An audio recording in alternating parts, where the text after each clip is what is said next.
Hello and welcome to the Innovative Mindset Podcast. I'm your host, Isolde Trachtenberg. Thank you so much for being here. Today is another Speak From Within Thursday. This will be Chapter 13.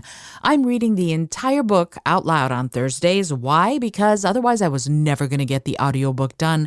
And I know many of you wanted it. So here's what I'm doing. I am putting the podcast out every Thursday. So if you want to listen along for free, listen every Thursday. Come on back and hear every single chapter of the book. Once I finish the book, the podcast episodes will be going away, and the only place you'll be able to get the audiobook is on my website, isoldet.com. The logic of this may escape you, but really I decided that I'm not going to go the Amazon and Audible route. It's just going to be available from my website in my shop. And the podcast episodes, if you want to do it for free, are here as long as I'm recording the book. Once I'm done, they'll be all on the website and you'll only be able to get it there. Alrighty, cool. So let us move on and get going with Chapter 13, Dialogue. I was teaching a writing workshop one time and I mentioned dialogue. I said that when you write dialogue in books, it's not like a regular conversation. It's more like conversation plus. When we write dialogue for books, we don't put in ums or fits and starts. Most of the time, people are clever, or if they aren't clever, there's a specific reason for them not to be. The dialogue in a book streaks by. It's rapid fire. It's smart. It can be pithy. Look at Terry Pratchett's books. Seldom is it boring, mundane, or insipid, unless the character is supposed to be boring, in which case, that's okay. Unfortunately, in our regular lives, we often talk about the shopping list or whose turn it is to clean the bathroom. In books, movies, and television, not so much. Usually people are saying something passionate, inspiring, funny, or angry. Sometimes it's evil, but even then, it's passionate. So in literature, movies, books, and TV, it's all conversation plus. The same thing must hold true for presentations, meetings, interviews, and any other communication that isn't sitting around with friends and shooting the breeze. We must make that communication more exciting, more authentic, and more captivating than the average shopping list. What does that mean for you as you navigate the landscape of being a good communicator? It means you have to pay attention, be authentic, and be ready to learn, listen, and speak in any situation.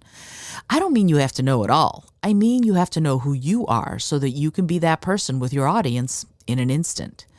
When you walk into any sort of communication situation, you need to have your Conversation Plus antenna up and ready to go.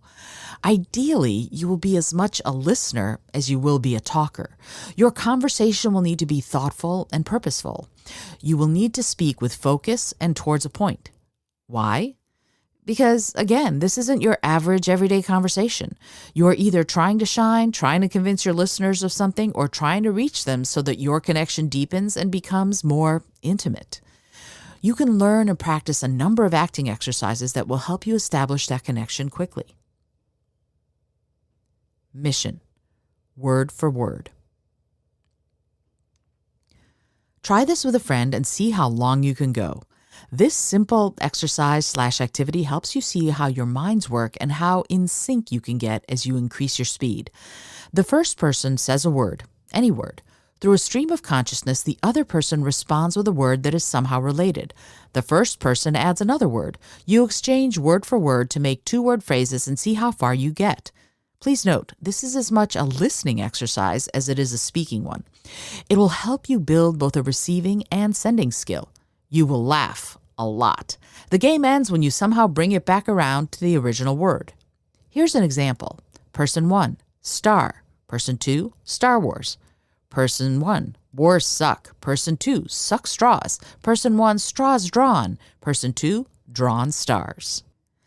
As you open your mind to the stream of consciousness between you and play with how you generate ideas, you will deepen your connection and build your listening and speaking skills.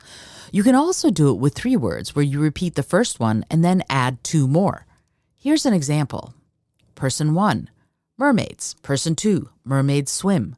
Person 1, mermaids swim nightly. Person 2, swim nightly careful. Person 1, nightly careful too. Person 2, careful to walk.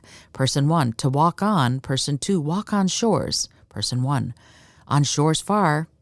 Shores far away. Far away where? Away where mermaids swim. Because you listen to each other, you might come up with a story that works beautifully, a poignant moment when your speak and listen created a bit of magic. Mermaids swim nightly, careful to walk on shores far away where mermaids swim. Mission. Emotional word for word.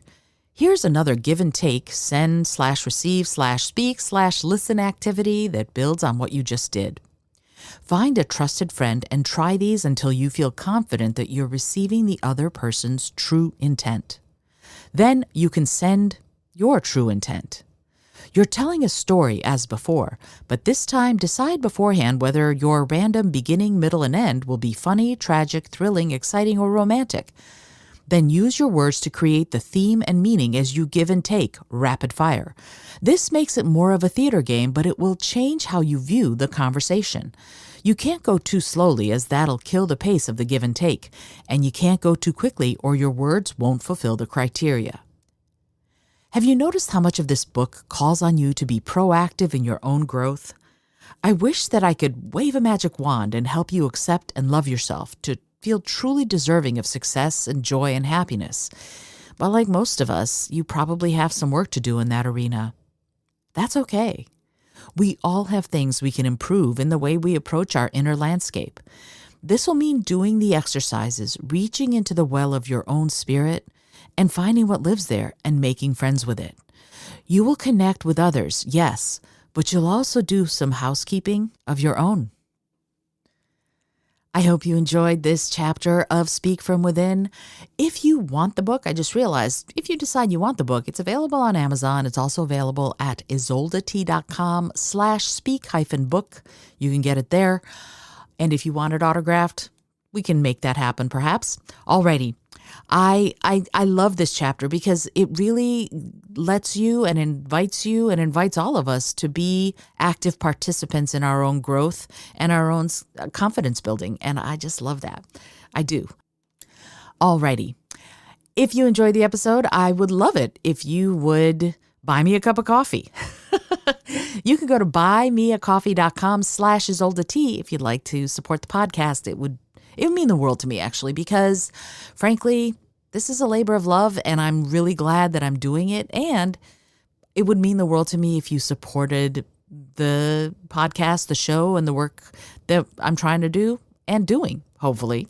And as always, this podcast is brought to you by Brain.fm, my favorite app that helps me be creative. It helps me meditate. It helps me sleep. It gets me work done like admin and accounting, which I'm rubbish at. But it helps. It helps me do it in a way that feels a lot easier and a lot more effective, and I love that. And if you want to try it, you can get a free trial. Go to brain.fm/innovative mindset, and if you do that and you decide to buy the app, you can get 20% off if you use my little coupon code, which is innovative mindset, all one word. And if you do that, I'll get a little kickback. I like to say that right out there. I am an affiliate, but I never recommend anything I don't absolutely love. So it's always going to be some kind of company trying to make the world a better place, some kind of company that is perhaps vegan, some kind of company that is doing social impact work, trying to change the world for the better. Remember, my thing is ethical innovation. And the way I look at it is, to innovate ethically, you have to solve problems creatively while you're trying to do the right things. So those are the kinds of people and companies that I will support and always have that as the forefront, as the guiding star of the work that I'm doing. Alrighty, I am Isolde Trachtenberg for the Innovative Mindset Podcast, reminding you to be bold, be creative, and most of all, be kind.